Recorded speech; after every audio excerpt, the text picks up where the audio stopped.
Well, as we've just read, not only did the next generation mess things up like their parents, they took it to another level. It's not just the sin that intensifies either. It's their attitude towards it and towards God. In verse 3, without being prompted by God, Cain brings an offering of some of the fruit he's grown. Abel does the same with his livestock. But where Cain brought whatever he wanted, Abel made a choice to bring the best of his livestock. That's what that means, the fat portions of the firstborn. Now, again, there's no real suggestion that any of this was required, but they did it anyway. And when Cain saw that his offering was rejected, he gets angry and upset.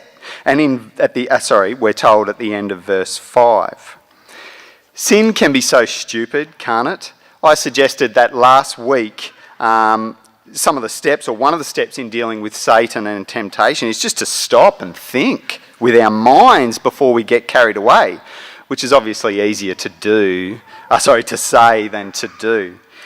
In retrospect, we can see the stupidity of Cain and the situation he's got himself into, can't we? He doesn't even need to do this to win God's favour, yet he has a go at it. But cheaply. To the God who gave him life, who gave him the fruit that he grows, he brings an average offering. Now, we might be tempted to think, come on, God, it's the thought that counts. He's had a crack, hasn't he? We've all been given undies and hankies at Christmas time, haven't we? And we know it's the thought that counts, especially when they don't even fit. But that's not what's happened here. See, Cain hasn't actually sinned insofar as we can tell. He's just been a bit cheap. He's trying to slip one past God, isn't he? But God calls him out for it. I reckon it's kind of like a man with a cellar full of wine, expensive wine, good wine, average wine, choosing to take a bottle of average wine when he's invited to his boss's house for dinner. How would that boss feel? He knows his employee earns good money and can afford good wine, yet he brings an average bottle? It's just a bit offensive, isn't it? But either way, note how God replies to Cain. If he was offended, he's very gracious in his reply. He doesn't burn him. He doesn't punish him. He just lets him know that he's not fooled by what this offering is. And then he graciously advises him. He talks it through it. It's almost personal language. It's like a one-on-one. Why are you angry? Why is your face downcast? If you do what is right, will you not be accepted? But if you do not do what is right, sin is crouching at your door. It desires to have you, but you must rule over it. How many times do we let our sin devour us and the stupidity of it hurt us and hurt others? We let one little argument over one insignificant issue in the world scheme of things hang on and affect relationships with each other, relationships with those around us, and I think if we're honest, our relationship with God. Rather than be humble, confess, forgive, understand, maybe overlook stuff, rule over it, we let it devour us. And so does Cain. In verse 8, he calls his brother Abel, who's actually done him no wrong, out into the field, and he murders him. And just as God questioned Adam and Eve in Genesis 3 in the garden when they've sinned and are hiding, he questions Cain. Where is your brother Abel? I said at the beginning that the sin of this next generation of Adam and Eve intensifies, and so too does their attitude towards it and towards God. When Adam and Eve are questioned about their sin, they just shift the blame. They know they've done it, but they shift the blame. What does Cain do? Well, he just openly denies it and even gives lip back to God. I don't know, he replied. Am I my brother's keeper? Cain knows exactly where Abel is, and so does God. Abel's blood calls out to him. And so God passes righteous judgment. He curses Cain for his action. He increases his trouble in farming, and he makes him a wanderer on the earth. Notice also, though, that even after the judgment is given in verse 10 and 12, there's still no contrition in Cain. He selfishly pleads that his judgment is too much. It's more than he can bear. He doesn't care that Abel is dead. He cares that his punishment is too harsh, that he'll be driven from the land, that he'll be hidden from God, that he'll be a restless wanderer. Someone, ironically, might even kill him. The exact thing he's just done to his brother. But maybe it was just Cain that was messed up, right? Maybe we're just picking out some messed up characters and the rest of us aren't too bad. Well, the rest of Genesis 4 and following gives us really strong hints that that is not the case. If we follow down the generations, just 5 generations later, we can read in verse 23 and 24 that they're just no better. This descendant, Lamech, he decides of his own accord, without God, that he's good enough to take 2 wives. Something that's never condoned in the pages of scriptures, and he declares his own mark of protection that's going to deliver 77 times vengeance. He's his own man. He does not need God. But sin's not popular. Not in our culture, is it? Are we really that bad? Most Aussies are just trying to live pretty good lives, doing good to others, keeping to themselves, having a couple of beers, a couple of soft drinks, getting ready to watch the footy. It's not that bad, is it? Well, to think like a Christian does, that everyone has the same level of sin in them as Adam, Cain and Lamech, we need to realise that this will lead them and us to a deserved judgment from God. And that's a bit absurd to our culture. I feel this. Even after preaching last week and reflecting on it, I was like, is it really that bad? The reality of what we see out there and what I'm preaching in Genesis 3 and 4. Are these sermons just a bit over the top? Well, biblical Christianity would say it is that bad. Where I have the same characteristics as my father, who is like my grandfather, so humanity is like Lamech, is like Cain, and is like Adam. We are caught up in sin and in the judgment of a good God. I heard once, and I think this is a helpful illustration, that we in the West live our life in a continual fog, thinking everything's okay. But every now and then, an event will lift us up out of that fog to see reality for how things are. Someone sins against us personally, or things are brought to our attention on a global scale that no one can really deal with, and we see in a glimpse what the world really is. It's a place struggling under the burden of sin. I suspect it's why my grandfather and his generation never spoke of what happened in World War II. It was unspeakable. I was reflecting on defence in Australia and this whole fog thing and reality, and like his generation, I think it's repeating itself. My grandfather was sold the foggy lie that he could see the world through the sights of a rifle. Yet when they all came back, none of them spoke. And as I kind of watch the advertising around defence in Australia, and I don't have any connection to it at all, it does trouble me a little as we see them sell the career opportunities, the equal opportunities, the advancement opportunities. It's kind of the fog. At the end of the day, the military exists to kill and defend. I remember as a teenager reflecting on Home and Away.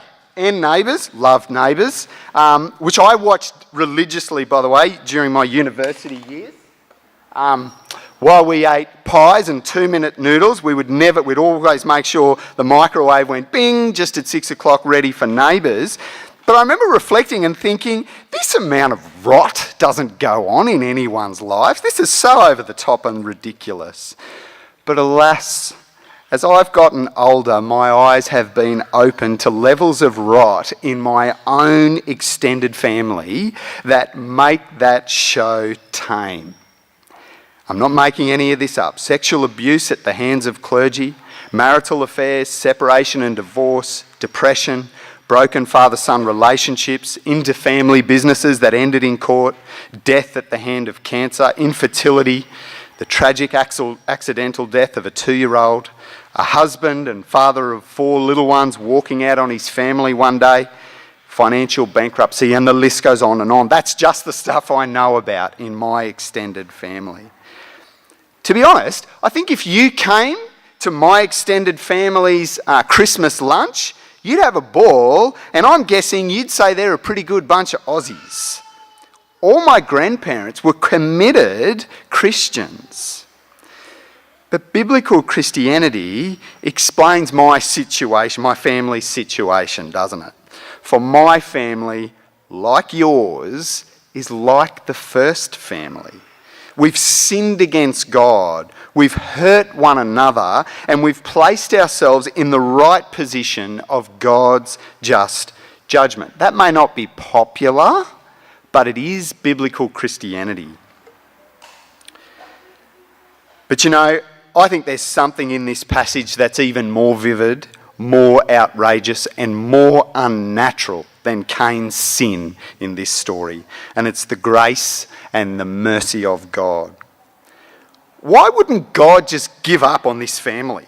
Why not just throw in the towel and be done with them?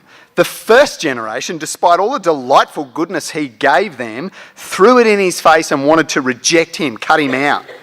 The next generation kill each other. And it goes on and on and on through the pages of Scripture. Why not just bring the flood forward and wipe these guys out right at the beginning? But he doesn't. God doesn't give up on Adam and Eve or on Cain. And he doesn't give up on us. Yes, the consequences of sin are dealt out by a God who will not be mocked. But in verse 15, we see that God is gracious and merciful, like he's been to Adam and Eve. He provides Cain with a mark so that he may not be killed as he wanders from the land he's been sent from. God enables this sinner to have a life, a wife, and children of his own, despite the act of murder towards his brother. Furthermore, he bestows on Cain's children, we can read later on, gifts and abilities. So some of them work in livestock, some of them play music, some of them work out how to forge tools down in 20 and 21. God has given all of this graciously even to this family. This is astounding that God would take a murderer and protect him from being murdered, that he would give life in the form of a family and children to someone that has taken life, that he would be kind to someone that wasn't kind. This is grace. Our God is bent on being kind and gracious towards those he has made. It's completely unnatural, isn't it? In fact, we actually see this pattern continue through the next passages of Genesis. Mankind sins, God stretches out his hand in judgment, and then he delivers undeserved grace. Friends, this is the heart of Christianity. Our God made us. He loves us, will never be mocked or fooled by the sin we commit, but extends grace towards those who don't deserve it. Whatever sin has happened in your life, by you and to you, God knows and is not fooled by it, nor will he be mocked by it. There will be a right judgment for it. And yet, even from the first pages of the Bible, we see God's bent is to give you grace and mercy. We need to trust that.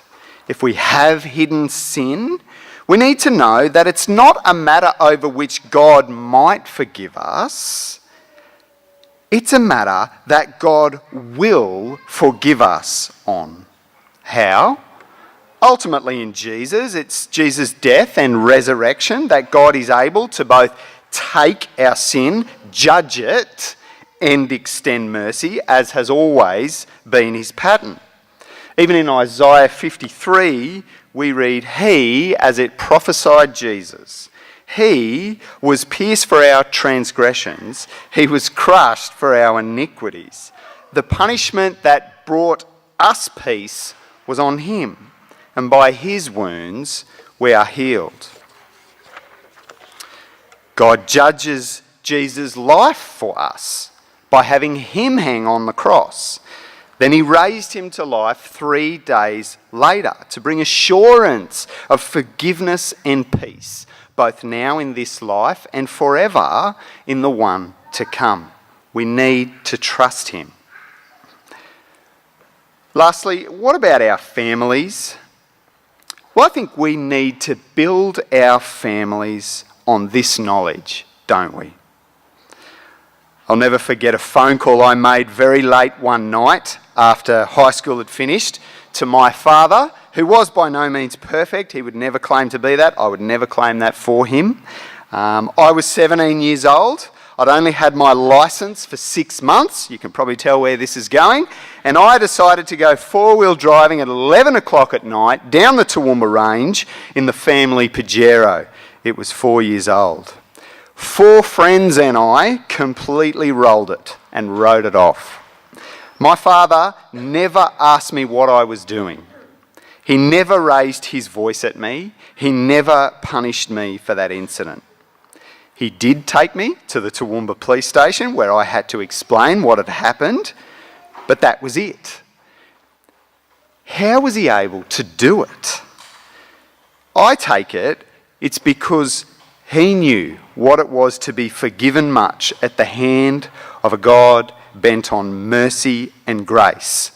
I don't have a lot of defining moments in my journey to becoming a Christian. For me, it's been just a slow road. But I think this was one of them.